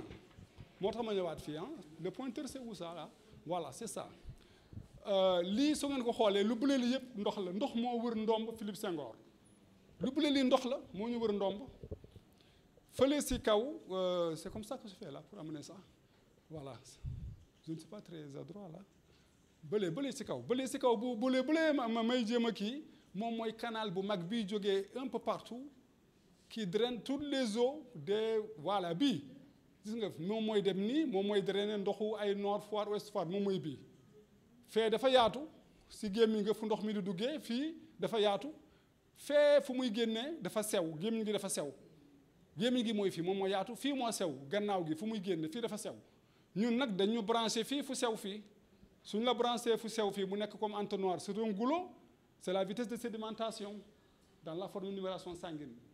les experts le savent docteur Thioye c'est la vitesse de sédimentation ndox mi yëpp bëgg a génnandoo ndox ba la ëpp ñu pression mu delloo ñu xoolal mu delloo ñu lii foofu la ñu branché côté bii fii waaw bii ndox mi fii côté bii canal bii xoolal bii canal de délestage bi bu ñu créé woon ñu defoon ne mën na solutionner affaire bi mënu ko solutionner parce que canal bi dafay jógee ci suuf di yéeg te pression bi ci kaw mooy ëpp pression bu nekk ci suuf kon def la koy delloowaat moom mooy canal bii ci schéma bi docteur médecin chef du district moo ko def moom moo observé depuis 2012 suy taw mu taxaw di xool toq ndox yi fan la ñuy jaar fan la ndox mi gën a bari fan moo am inondation ak fan moo amul muy ut solution ba def schéma bii parce que daf ko topp lii moom mooy physiopathologie bi bii may def nii moom mooy bu ndaw le canal couvert voilà qui passe derrière la maison du médecin chef tourné waaye fii lañu ko def jonction bi lii yëpp def nañ ko ba léegi ñu ngi inondé jusqu'au 9 septembre lundi dernier voilà su ngeen ko xoolee schéma bi di ngeen ko gis parce que autoroute moom mooy fi ma jëm nii moom mooy autoroute bi moom mooy devant Philippe Senghor la porte centrale c'est ici bon c'est lent mais c'est ici moom mooy fu ñu bind quartier Ouest Foire moom mooy bord bi waaw fële moom mooy gannaaw Philippe Senghor fii am na fu ma leen wax dañu dem ba espérer ni que inondation yi jeex na ndox maa ngi dem ndekete yoo am na bâtiment bu ñu tabax ay kër 2 ou 3 bâtiments là à étage yu ñuy tabax si yoonu ndox nag du bàyyi yoonam ba ñu ko fa tabaxee bâtiment yooyu soo fa duggee dugg nañ fa pour xool soo fa duggee su tawee ndox mi si seen ndigg lay ñëw man su ma digg je fais 1m83 su ma ndigg lay ñëw fii xoolal moom mooy fii la bâtiment yi nekk fii si gannaaw fii waaw fii mi ngi nii fii la bâtiment yi nekk léegi solution ma ne ko dañ koy fatt déet soo fattee ndox mi mu toj bâtiment bi tojal la Philippe Senghor kon doo ko fatt donc solution boobu ñu doon discuter moom mi xam inondation bi ba jàng ko ba gis solution mu ne ki kenn du ko fatt kon ba léegi qu'est-ce qu'on fait su inondation amee balaa muy am dafay taxaw ñaa day ñëw peut-être à 5 heures 4 heures 3 heures du matin ça dépend il y a pas d'heure ñeneen ñi ñëw seen équipe boobu ngeen taxaw ñëpp gis nañ ni ngeen koy liggéeyee kon nag ñu ko dégg te mësuñu ko gis beneen yoon su commencé taw na ñëw ñu xool suñu xoolee gis nit ñi di patauger ñu defoon ni ñii ce sont des gens qu'on a amenés pour ñu évacuer ay ouvriers la ñu déedéet c'est le médecin chef lui-même qui patauge c'est un général qui n'est pas derrière il est devant il dit suivez-moi c'est pas le général qui est derrière qui dit avancez j'arrive c'est le général qui est devant donc lui il va lui-même à la tâche si le schéma là il explique mieux comment mais lui il ne veut pas le présenter parce que day mel ni comme dafay wone man maa koy wone lu mu doon laaxale mu koy won maintenant voilà ce qui se passe ceinturé par les eaux submergé par les eaux nous sommes une cuvette entonnoir lépp lu ñëw dellu si ñun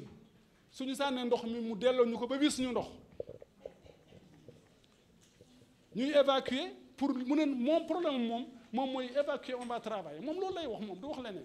il n'a jamais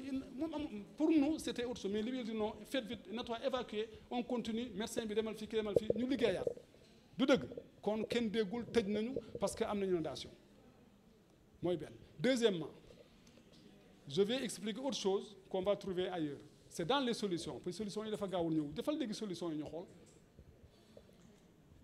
balaa ñuy def merci les solutions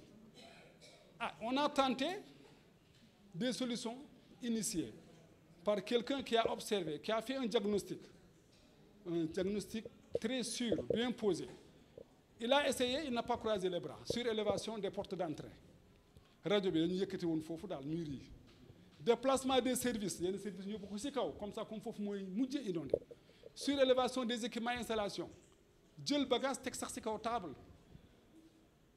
teg leen ci kaw table su ndox bi wàcce ngeen liggéey rek bu leen taxaw mise en place de motopompe wax naa ko sànq dafay sànni ndox mi ñëwaat nga perdre sa carburant perdre sa temps te loolu du solution parce que on l'a expérimenté c'est pas théorique c'est expérimenté le 9 bi passé mise en place de clapet anti-retour wax naa ko clapet bi ndox mi daf ko ëpp doole ba toj ko mu delloo la ko peine perdue. Maintenant solution structurelle durable efficace et même définitive la ñu war a yokk fii fii yokkal ma fi définitive c'est sûr que c'est la définitive. Agrandissement du canal d'évacuation le canal la mun naa ko génnewaat moom mooy canal bi yëg ci kaw nga xam ni ñun dafa am fenn foo xam ni comme put bu sew la moom moo ñuy refale ñu branché ñu ci nañ ko yokk mu yaatu mu dem. Man lii dama ko jël woon ko man benn ingénieur man des eaux mu ne ma kan moo defar lii ba ne ko ingénieur des eaux mu ne waaw lu mu wax loolu la moo ko wax de te kooku mun naa ko indi fii mu ne mun nañ ko def mu ubbi ko canal bi yaatu mu dem walla ñu defal ñu beneen canal bu toll noonu buy jël ndoxu Philippe Senghor yëpp Philippe Senghor moom am canal la moom ci boppam boo xam ne dafay autonome canal la moom di yóbbu ba géej di bokk kenn canal koo xam ne daf lay refoulé de la wis kooku aussi mën na nekk. ñu ne délocalisation jamais parce que loolu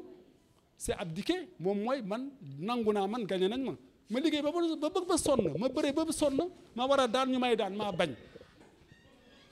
non c'est sûr duma démissionner bàyyi mu inondé ma tëj ne bu kenn liggéey dama ñaan affectation jox ko keneen mu koy liggéey man ma nekk man si beneen liggéey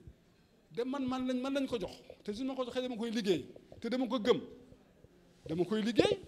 te dinaa xeex ba noot lii waaye lii man du ma noot parce que man du ma genre boobu kon nag nee na man dinaa continuer liggéey délocalisation moralement c'est pas bon moralement effectivement c'est pas bon parce que fii Philippe Senghor la tudd lu tax mu tudd Philippe Senghor lan moo xewoon fii suñ ko yóbbee feneen dootul tudd Philippe Senghor il y a la mémoire de quelqu'un qu'il faut respecter loolu la te ñun tamit dañuy gore ci loolu on respecte la mémoire de Philippe Senghor ça s'est passé ici ça a été le centre a été baptisé par qui le centre a été créé par qui le centre Philippe Senghor dafa bokk léegi ci xolu waa Yoff dafa bokk léegi ci patrimoine waa Yoff duñ ko jël fii yóbbu ko feneen génne ko Yoff du dem fii lay toog ñun am nañu solution boo xam ne dañ koy proposer solution bu munta doon nag dafay greffé wu nag ci biir ndaxte lii solution la ku ci am beneen xalaat daf koy greffé fii koo xam ni jéem na lépp xam na mbir mi moo ko gën a xam ñu bari parce que moo ko dund def ci taxaw muy taw ba bër set mu xool ndox mi fu mu jaar mu évacuer ko mu liggéey mais kooku moo gën a xam ñëpp ingénieur des eaux suñu day croiser les bras naan c'est-à-dire taw bi fekk ko fa xamul ndox mi fu muy jógee xamul fu muy jaar schéma bi man jël naa ko jox naa ko les gars de ONAS qui sont venus on a donné à un ingénieur qui va l'étudier j'ai demandé à un autre ingénieur il m'a dit que lii base la léegi nag lii il faut que mu am jàppale délocalisation il n'est pas question et je pense que yéen tamit du ngeen ci d'accord doo jël sa yëf loo xam ne yaa ko moom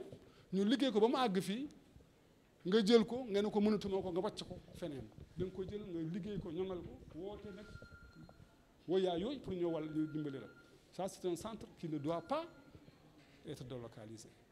c'est notre conclusion. Très rapidement ma ñëw rek tàmbaleeg yéen présentation bu mucc ci bés bi donc bu comme ni ngeen ko gisee district ouest dafa am chance maire commune Yoff bi nekk en même temps suñu ministre de tutelle donc looloo tax tey ñu bëggoon présenter leen les actions du maire de la commune wan leen tamit parce que suba ba tey nit ñee ngi koy wax ñu firndeel leen jéego yi nga xam ne moom lay def ci district bi. léegi nag ci jéego yooyu par rapport à la construction donc commune bi mu ngi ñuy jàppale ci construction maternité poste santé Yoff Ndeenat ñoo ngi koy tabax pareegul aussi il y a la construction du logement de l'infirmier chef de poste Tongo qui est terminé et le mur de clôture du poste santé des Diamalaye aussi boobu tamit pare na ci wàllum construction bi tamit ñi ngi tabax maternité ak logement infirmier chef de poste bu APEXI boobu tamit ñi ngi ci te jeexagul ñu ngi xaar ñu terminer ko ak jàmm am nañ tamit benn projet d'extension du centre de santé Philippe Senghor donc signé nañu marché bi je pense que présentation major Oulay firndeel na ko donc wan nañ leen budget bi ñu nar a jàppale pour ñu mën a def extension boobu jàpp par rapport ak équipement bi pour centre de santé Philippe Senghor toujours donc mairie bi jàppale nañu ci ay équipement yu bari jox nañu benn table radiologie conventionnelle avec accessoire benn appareil échographie Doppler Mindray benn morgue avec 6 tiroirs, benn ambulance. Aussi ñi ngi mettre en place une centrale d'oxygène. Ils nous ont doté aussi d'un groupe électrogène de 250 kW. Donc c'est en cours.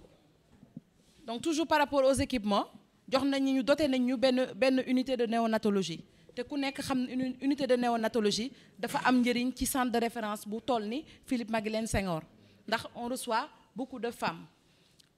Donc jox nañu ci unité bi benn table de réanimation,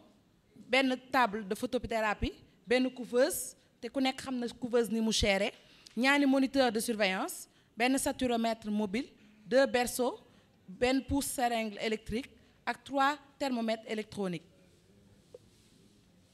Par rapport ak personnel bi mairie bi tamit ñu ngi ñuy jàppale ci affectation yeeg contractualisation maanaam ñu ngi jël personnel pour renforcer ñu ndax liggéey bi dafa diis te dafa metti.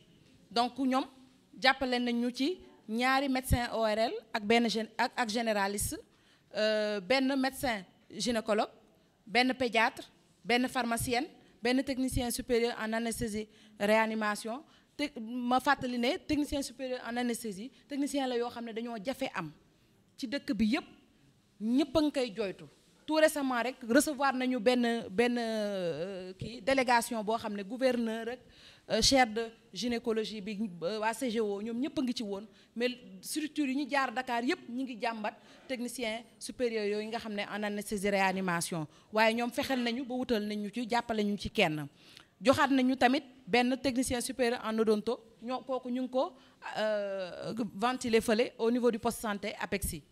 jox nañu tamit 6 infirmières d'État, 8 sages-femmes d'État, 5 aides infirmiers ak 6 agents administratifs. Au total daal commune bi dimbale nañu ci 32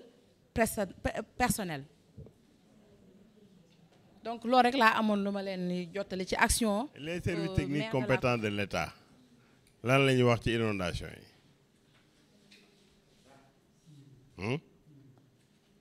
Ouais, je pense que la solution doit être recherchée en concert avec les services techniques de l'État. Je veux parler de l'ONAS. Wow. Il faut leur soumettre le problème. Pour action du ministre, pour moi, je me disais, est-ce que nous avons action du maire? C'est vrai, je pense que toutes ces actions ont été réalisées par le maire, peut-être qui a mis à contribution des opportunités en tant que ministre de la Santé. Parce qu'il ne faudrait pas que d'autres puissent reprocher au maire que non, vous avez pris les moyens du ministère de la Santé et vous les avez mis dans votre maire, dans votre commune. Donc il faut mettre, je crois, action du maire de la commune. Je crois. ñu jégal ñu rek kàddu yi du gudd xanaa di leen gërëm di leen sant di leen ñaanal yàlla fu may commencé mooy lu naan dafa mos dégg ci mag bu baax mu ne nit su ne baax na dina ndax mbokk yaa ko wax.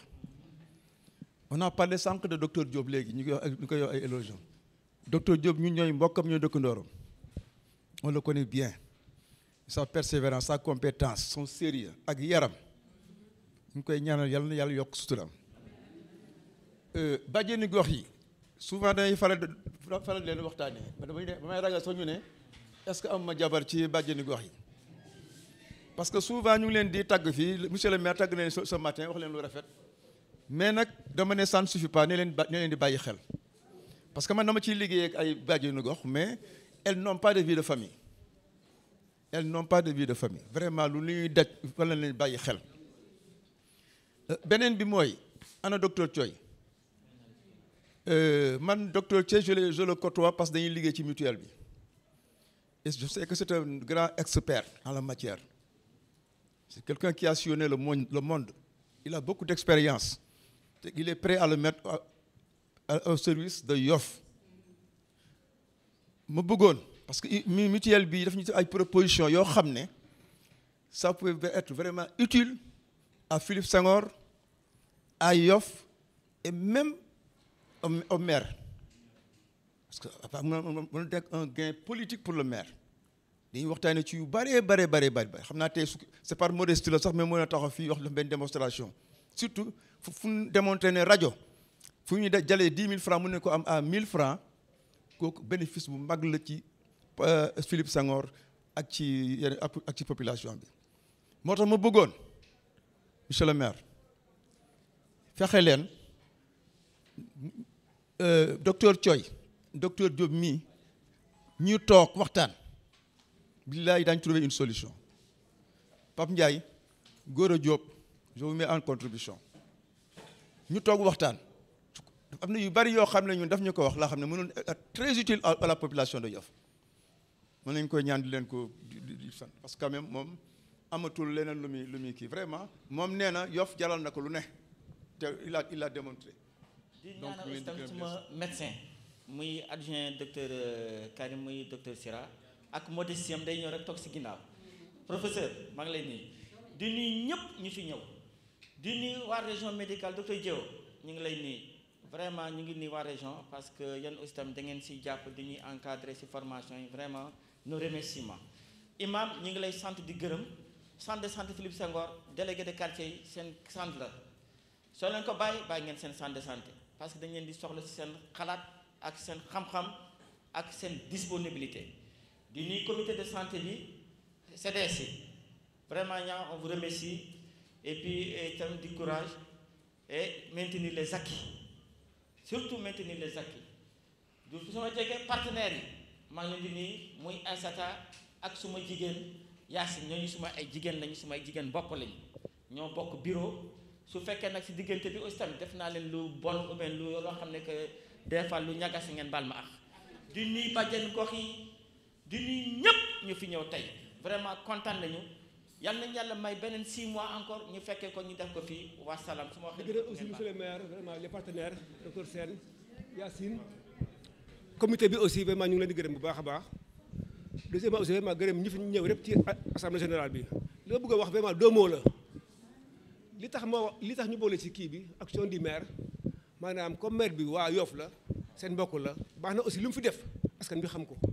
dañoo xam ne yéen vraiment dëkk bi yëpp ñu ngi fi te am ñoo xam ne xamuñ ne li am na fi loolu laa jublu ci bind yëpp lu mu fi def depuis bi mu fi ñëwee ba léegi moom depuis avant mu nekk ministre moom loxo mu ngi ci woon moo tax rek ma def liste bi ne lii kat seen maire seen doom moo ko fi def. deuxième aspect bi mooy maanaam ndox mi moom xam nga affaire ndox mi naka la demee fii Philippe Senghor moom ndox mi moom am na sax ñoo xam ne sax moo leen màgg fii depuis am 30 ans depuis Mbaye Salla am na 30 ans chaque fois chaque 2 ans vraiment fii di am ndox te man dafa vraiment loolu aussi vraiment war na jeex benn jour te pour mu jeex moom amul solution yu ndaw yi ay moto pompe yi ay calapé yooyu amul solo te loolu sax mën na sax indi danger parce que man sama problème mooy kër yi nekk à côté c'est que vraiment li ma wóor suñ ci jégul une année fii dina mos a daanu vraiment ay kër dina mos a daanu fii côté bii moo tax nag souvent ñu alerté wax daal vraiment war nañ jóg ci inondation Philippe Senghor parce que mën na fi indi ay jéye kenn xamul parce que ndox il faut mu am bunt mu mooy lu waa ndox loolu daal vraiment laa bëggoon wax. nekk na liggéey bu am solo li ngeen def nekk na lu am solo trop parce que léegi rek bi ma demee sur le terrain maa ngi waxtaan ak sama benn xarit le maire Moussa Sy di koy wax lii moo ma tardé loon loolu moo tax ñëw woon si liggéey bi nee na ma moom lii sax mënu ko def donc ma ne ko ñun de bii mooy suñ 2e fois au moins ñu koy def donc ñuy félicité si loolu pour vous dire que li ngeen def am na solo trop jarul xeeb ñu dénk la liggéey nga dem ba diir ñëw def restitution xayma liñ la jox xool li nga xamee ni moo si yokk ak jafe-jafe yi nga xamee ne moom nga am pour que peut-être 6 mois yi di ñëwaat encore vraiment ñu mën a améliorer problème yi nga xamee ni vraiment moom la ñu diagnostiqué comme étant des problèmes di remercier si loolu waa comité bi ñoom El Hadj ñoo ngi leen di remercier bu baax nee na sànq xaw ma turam moo tax ma ni ko monsieur Nia ni ko El Hadj tey donc ñoo ngi lay remercier bu baax yow ak équipe bi nga ànd ak yëpp mais surtout di remercier docteur sànq wax naa ko si kanamu responsable am mu di docteur Ndeye Maguette ni que ñun moom dëgg-dëgg xaw ma fu ñuy joytu de mais un responsable bu ñu mën a taxawoo nii si hôpital bi di liggéey pour que nit ñi sentir ni vraiment fii nekk na bërëb boo xamee ni képp ku am jàngoro boo ñëwee fii am nañu yaakaar mën nañ la taxaw mën nañ la jàppale moom mi ngi koy def te loolu aussi MCR rafetlu na ko bu baax parce que nee na loolu si yaram la bokk si habitude am la bokk du fii rek la ko commencé fépp fu mu jaar noonu la ko defaree donc vraiment ñoo ngi lay gërëm yow ak ñi nga àndal ñëpp équipe cadre bi nekk Philippe Senghor parce que benn loxo rek aussi du tàccu comme dit donc ñëpp ñi la siy jàppale xam ni yow lii nga bëgg si hôpital bi ñoom aussi ñu taxawee noonu vraiment ñoo ngi lay remercier di remercier imam vraiment depuis ce suba ba léegi mu am taxawaay bu mag fii ñu ñaanal ak les délégués de quartier ak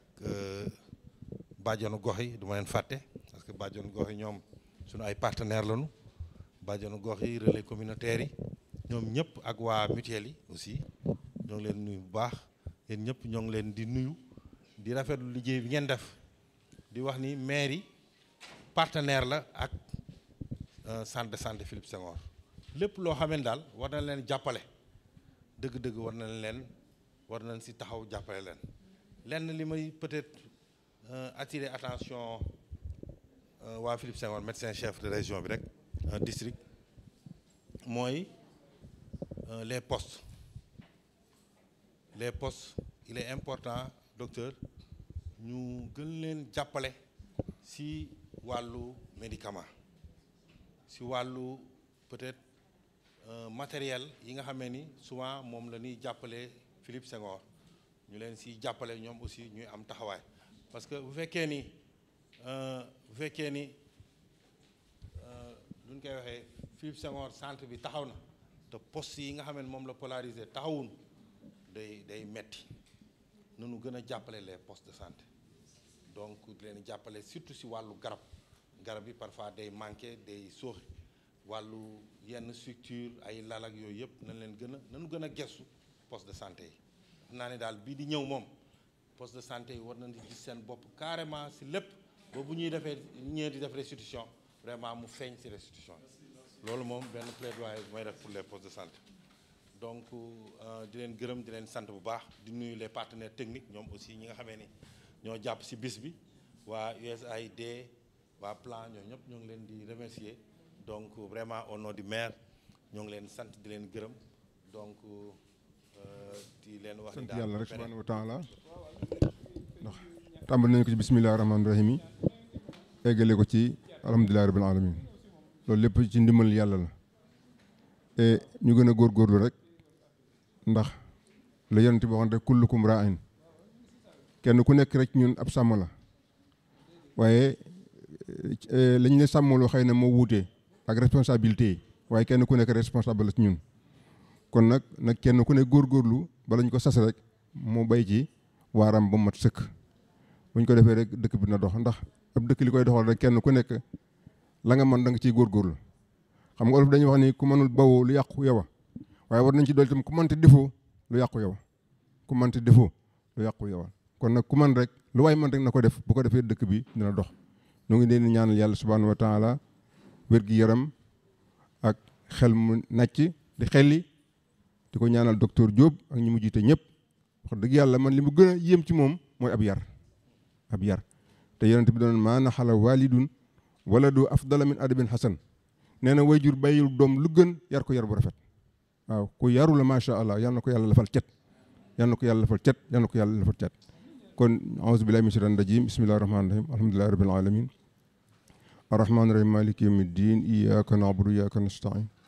ihdina sirata almustaqima sirata allazina an'amta alayhim ghayril maghdubi alayhim wala ddallin اللهم لا تدع لنا في مقامنا هذا ذنبا إلا غفرته ولا دينا إلا قضيته ولا هما إلا فرجته